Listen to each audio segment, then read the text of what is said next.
Line Fever. Welcome to White Line Fever Live. If you're watching on Facebook page of Hot Metal or wherever you are in the world, thanks. Is Emlee from The Gems. Hello, Emlee. Hi, I'm good. How are you? So, guys, I had to listen to the album yesterday. I only got the first listen to it yesterday, and as I was saying to Emlee off air, 16 songs. Wow, it's quite the epic. Why isn't it just like 10 songs and you're out? Why have you gone for such a statement, I guess? I mean, we did have a lot of songs that we really loved and wanted to have on the album. Also, we've been writing in a more modern way, so the songs are in themselves more like effective. Like we don't have like super long intros. We have more of a like, bam, here's the song. Kind of a more pop thing, mind about them. So they're not really super long. They're around 3 minutes, all of them. So in order to get like 45 minutes of music, it turned out to be 16 tracks. So the album's coming. The album came out on January 26th. I'm from Australia. That's Australia Day. What are your sort of touring plans? What are you planning? Are you already on any tours? Anything been announced yet? We will have our release party on Friday, so that's very exciting, and we will play the whole album, all the 16 songs on the album we will play, and after that we have one-offs, and we're planning like a Sweden release tour in the spring, and then in the fall we will do a longer European run. So, but we will announce that later on in March, I think. So we're really looking forward to that.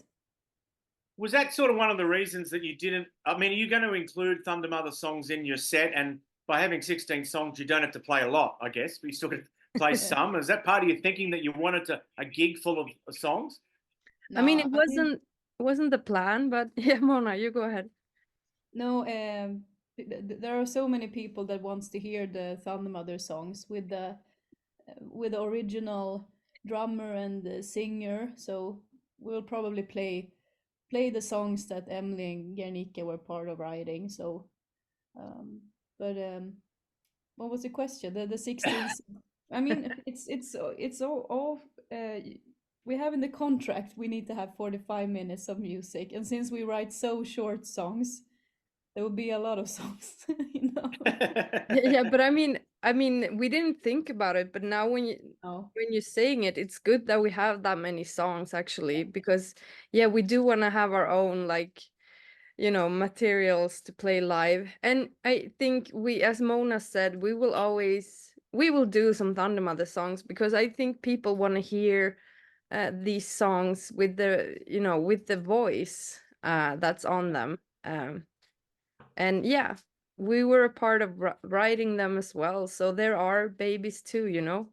Yeah. And now, obviously, people like me love to ask about it. It's like the older VH1, the series about the guys getting drug addictions and making a triumphant comeback, and band breakups. It's just part of rock and roll. But for you, I'd imagine it's a little difficult, girls, because you've got friends, obviously fans, who want to go watch both bands. And you've also got friends who used to be friends who've done nothing to you, but they find themselves on the other side of the fence now. How do you deal with those kind of awkward situations? It's been I mean, everything that happened has been really hurtful. The last year was really tough for us, and I think we used all that anger, sorrow, and we used it as fuel to put in this new project. And I mean, we can't people, they can do whatever they want to do, but it's hard for us to take a step. I mean, people can listen to both bands, it's fine. I mean, the world needs more female rock bands, right? But it's definitely complicated in this case, because we don't have anything against the new members or anything like that, but our ex-colleague, she really betrayed us in a really, really bad way. So we're definitely not in good terms with her. But I mean, we don't really care about like what people think, because we do have a lot of support. Like, we got so much love and support when we formed this band. So we're just really, really happy and thankful for the people who wants to follow our journey and support our band. Yep. How many records are you with Napalm for? Was it for a certain term? For this, I would say it's a pretty standard contract. We'll not go into details. But, I would say it's standard. So we will continue working with Napalm for some time now, and we're really happy with them too. Cool. Welcome back to White Line Fever, second part of our interview with Mona and Emlee from the Gems. We had some technical problems, which seems to happen all the time, but they're gone now. And I was now really interested in these interviews. One interview I watched before about that there's a bit less AC/DC, which I'm sure our Australian viewers won't take personally. But why less AC/DC, firstly, and what is there more of? I mean, you have AC/DC, and they are like the best, and then you have Airborne, which is also a great band, and then you have loads of other bands that are Rose Tattoo. You toured with them. Oh yeah. Yeah. So I mean, we love AC/DC, but we also love a lot of other classic rock bands, and I think the three of us are more influenced by other bands like Led Zeppelin, Queen, Van Halen, for example. So we just wanted to have more influences from those bands, because I mean, the AC/DC thing is done much already. It's a lot of bands that do that that sound. So yeah, we wanted to do something else. One question that came to my mind watching the interview with Total Rock, where I think Guernica said that she felt that in a box, being forced into a box with the AC/DC 3 chords thing, is I kind of, as a viewer watching that, I thought, well, maybe the writing was on the wall a little bit. What was going on inside the band if you felt like you were being forced to do something you didn't want to do? What is that a fair observation or not? I mean, kind of, it was more like, one person that wanted to have the last word in everything. And, the feeling that your own ideas was never like good enough, it was more that type of thing. I mean, as Mona said, we don't have anything against AC/DC. We love AC/DC, but it became kind of toxic when everything had to be in the AC/DC box, because otherwise it wasn't like good enough, or it wasn't, there was nothing like, we didn't feel like it was anything developing the sound, just to stay in one box. But I would definitely say it was more the feeling that you didn't feel good enough as a songwriter. That was the feeling when we had writing sessions. So that's why we now feel that we are finally free and we are accepted as we are, and we write in a safe environment, and we're having a lot of fun with it. And I mean, if you like Thundermother, Heatwave, and Black and Gold, if you think those albums are better than the first albums, that's because of like Emlee and Guernica's influence over the songwriting, because you can hear a big difference there in the songwriting comparing Heatwave to the album before, for example. The album before are more AC/DC, just you know what I say.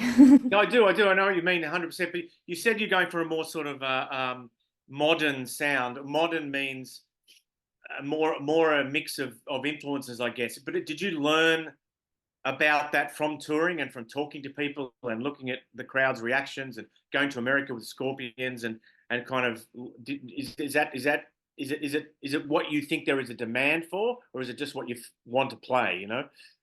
It's what we like. I mean, when me and Guernica, you know, became a part of the songwriting in Thundermother, we wanted to write, you know, you always want to write songs that you like yourself. And we always loved like catchy rock tunes. And also, you know, if you have a more, you know, radio friendly thing when you write a song, it's gonna, you know, it's gonna become more radio friendly. And obviously we want to reach out with our music to the big mass.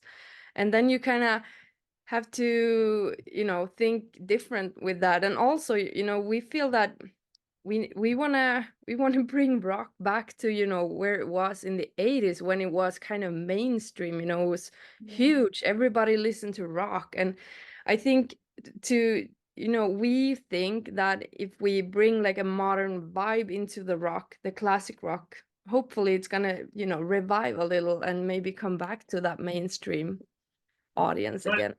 Mona, how is playing lead on the old songs? Is it easy? Is it challenging? Is it somewhere in between? How is it? Playing lead on the Thundermother songs, you know? it's very easy, I would say. I learned the songs very fast. It's the riffs are very like easy to play. Yep. Yeah, that suits me good. What about visually? Like, I know Guernica was a big fan of Airborne, traveled all around Europe and Scandinavia to watch them, and they obviously do a lot of stuff that is visually impressive. You know what I mean? There's a lot of choreography and stuff like that. Are you going to try to kind of replicate that in this band? Are you going to be coming up the back of the room to see us and all that sort of stuff when you're playing lead? Airborne, you said? No, I said, well, what I'm saying, visually, will you be similar to Thundermother? And Thundermother in turn was a bit like Airborne. You know what I mean? Like, will you be putting, you know, all the rock shapes and all the coming out into the audience and, you know, all that sort of stuff? Are you? Is that you? Personally, I'm very tired of the cliches, the cliche rock moves. So I'd rather not do it. And like going out into the audience and having your wireless system cracking down, like the signal like goes in and out. I think that's just a shit show, to be honest. So I will not go into the audience. And also I think that's not so innovative, because that's exactly the same thing as that guitarist in Airborne does. So why just copy his whole move by going into the audience playing all of these riffs? I think it's better to invent something own yourself. Yeah.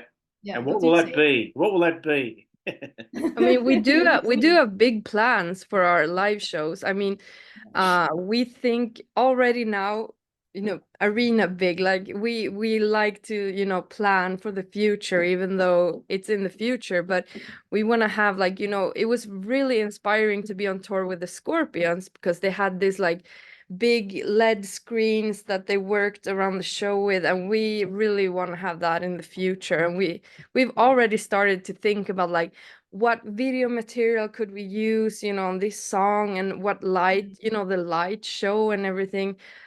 So I mean, as soon as we can do that, we will. Like, we want to make a big proper show, like that's really thought through and planned and professional. Okay, let's have another song, girls. What can we listen to now? What would you have us play? Maybe Ease Your Pain, because that almost became a single, but it's a ballad, so we decided to not go for that. But it's a really, really beautiful song about like friendship love, because Mona came up with the theme when she saw me and Guernica being really devastated about what happened, you know, the split with our previous band. And it was just really beautiful that you know, Mona just felt like she wanted to take the pain off us a bit, because she felt stronger at that time. And yeah, it's just a really beautiful song about friendship love. Okay, everyone, welcome back. Third part of our interview with the Gems. We've got Emlee and Mona here. And the big question is, if you had your time again, what would you do differently in the last 5 years? What would you do differently? Make sure to write contracts.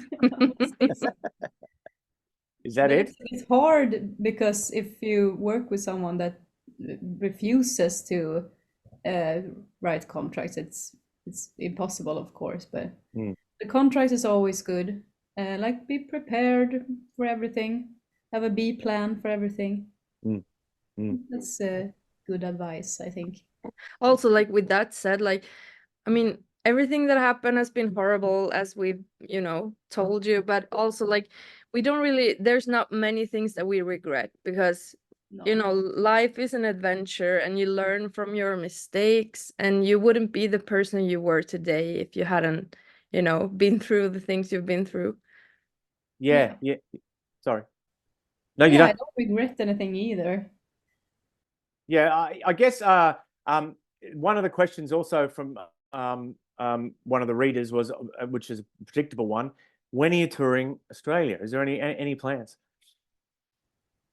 I think our booker is looking into that, at least, because he was talking our last meeting. He talked about Australia, and he's like figuring out venues and if it's possible this year, or if we can do it like next year if it's not possible this year, you know.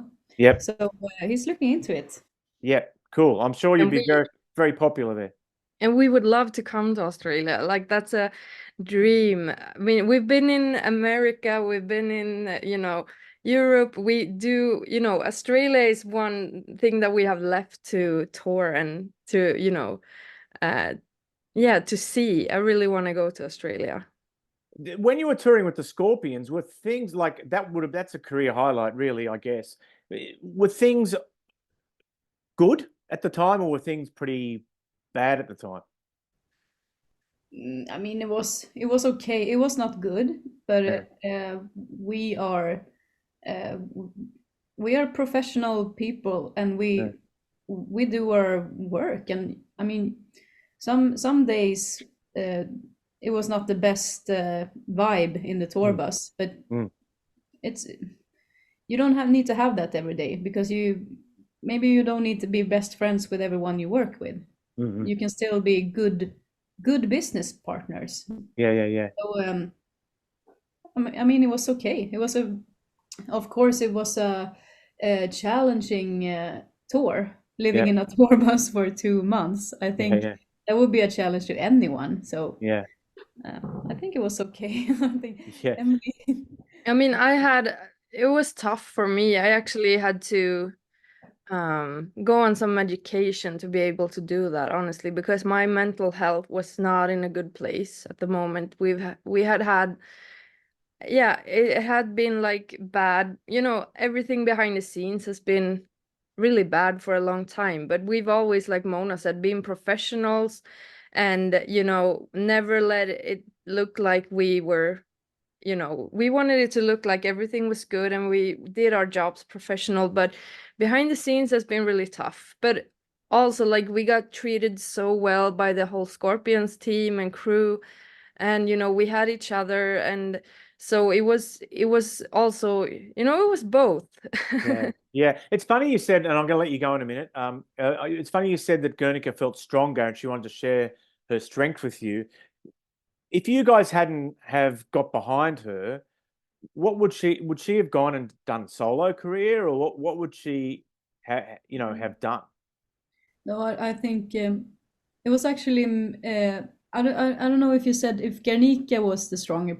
Well, yeah, I thought that was when we introduced. No, it was me. All right, It okay. was I'm me, sorry. and I'm sorry. it was Guernica and Emlee that Struggling. Anyway, I think Guernica is a team player, so she always wanted to play in a band. So I'm not so sure. I think she will always have her solo project. I will have two. Emlee will probably have other projects too, because we are very like motivated and driven. We like to work and create stuff. But Guernica is more of a she really wants to play in a band. Yeah. As we do also. Okay, I'll let you go. But in 5 years' time, if we're having this chat, you'd probably be too famous to talk to me in 5 years. Is that your hope? What is your hope? What is your hope in 5 years? I mean, I would never hope that I felt too famous for anyone. Like, I don't want to be that, yeah, I don't want to become that type of a diva like ever. So let's hope not. But yeah, we do hope that, I mean, we don't have to be super mega famous, but it's definitely a dream that we would make a living out of this band, because it's our passion and it's our baby, you know. To play music is what we love. So if we could do that like full time, that would be a dream come true for sure.